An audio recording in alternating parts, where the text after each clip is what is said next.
I'm joined by Brendan Brown, Head of Economic Research at Mitsubishi UFJ Securities International. Welcome. Thanks very much for coming in. So, post G20, has anything really changed?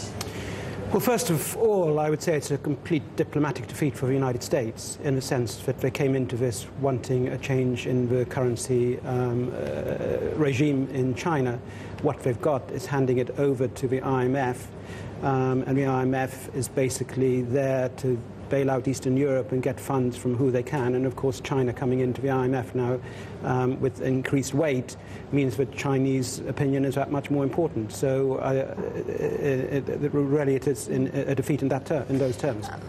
Is there any way that we really could have avoided that? I mean, IMF reform has been on the cards for a while now, hasn't it? This idea that emerging nations like China, like Brazil, should be given more of a voice than developed nations like Europe?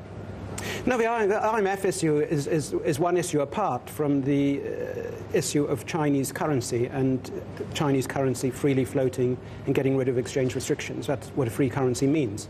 And in that world of a free currency in China, nobody has to determine what the size of a current account surplus should be. The current account surplus will be determined by the global flow of capital.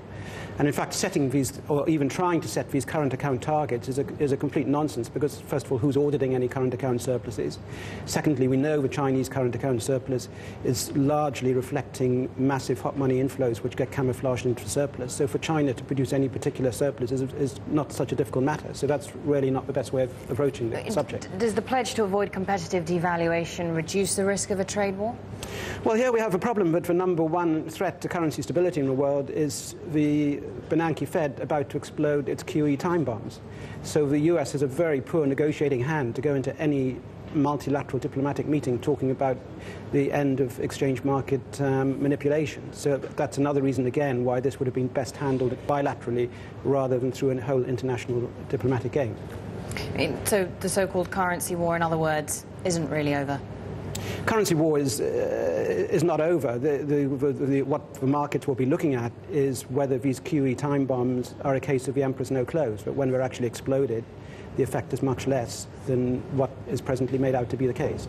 That's the problem, isn't it? The dilemma that we're facing, because we've heard the US all along saying that countries shouldn't be trying to export their way out of the recession. And here at the G20, they've had a tough time really convincing other countries that they are not trying to have a weaker currency themselves. And that's a very difficult case to make, because essentially the main factor driving the QE2 policy is to bring about a devaluation of the dollar and also, of course, to pump up asset prices. But the inherent conflict here, or the inherent lack of logic, is that QE2 policy, how does it actually work? You know, all this money sitting in banks' balance sheets, but what's actually the mechanism for them to lend it? So it may very well be that when we get to November the 3rd and these QE2 announcements, that the market takes a look again and says, well, what's actually here?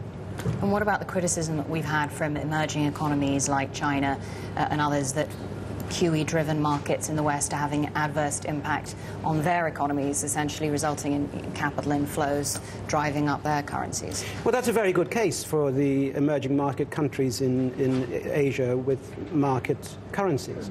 But unfortunately, they don't have much choice. Either they have to stick to the dollar and inflate and end up with huge asset and credit bubbles in their own economies, or they have to let their currencies float upwards, take some pain on the trade side, which hopefully they have flexible prices and wages to deal with, and reckon that's the best solution. Well, thanks very much indeed, Brendan Brown, Head of Economic Research at Mitsubishi UFJ Securities. Thanks very much for coming in.